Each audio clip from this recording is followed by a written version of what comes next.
We spoke with Daniel Levy, president of the U.S. Middle East Project and former peace negotiator for the Israeli government. We asked him how concerning this conflict is as it expands across the Middle East. It's remarkable, I think, to many people that a year into this, the prospect of a broader regional conflagration is not just something that we have to be concerned about, but it's something that is here. You have cases at the International Criminal Court, at the International Court of Justice with Israel on trial.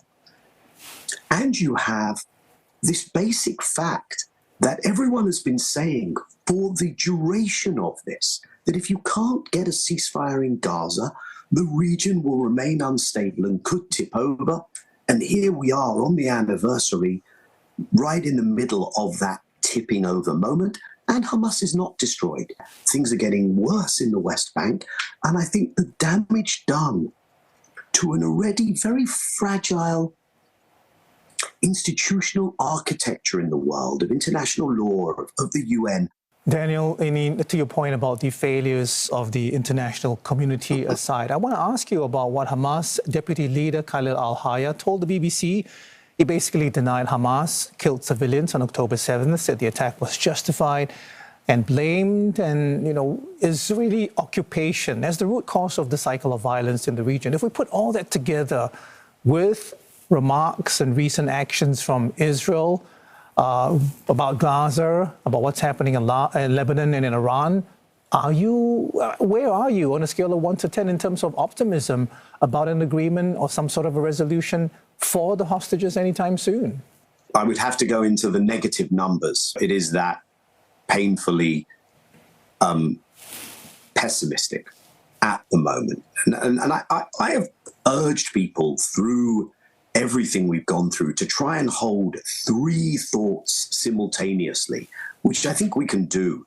One is we have to acknowledge that the 6th of October, and for decades before that, was not a normal time if you were a Palestinian living under an illegal occupation, living without the most basic rights and freedoms and the unpredictability of the Israeli military everywhere.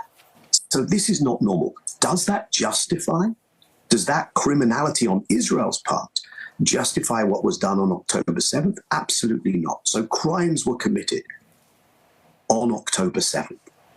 Does that then justify the doubling down on Israeli criminality and violations of international law ever since? Absolutely not. And where this all takes us is a place where there isn't a political plan. The Palestinians accepted the idea of two states. The Arab world accepted the idea of two states. Two states is further off today than perhaps it has ever been. But the problem for Israel in rejecting these off-ramps is that it can perhaps score battlefield successes, but it does not have a political vision that can translate those things into sustainable wins in the region in which it lives. And Israel is becoming ever less absorbable to that Middle East region as everyone sees the images out of Gaza, now the images out of Lebanon. In fact, Daniel, you've written a couple of months back that the U.S. diplomatic strategy on Israel and Gaza is not working. What sort of specific failures do you attribute this approach to?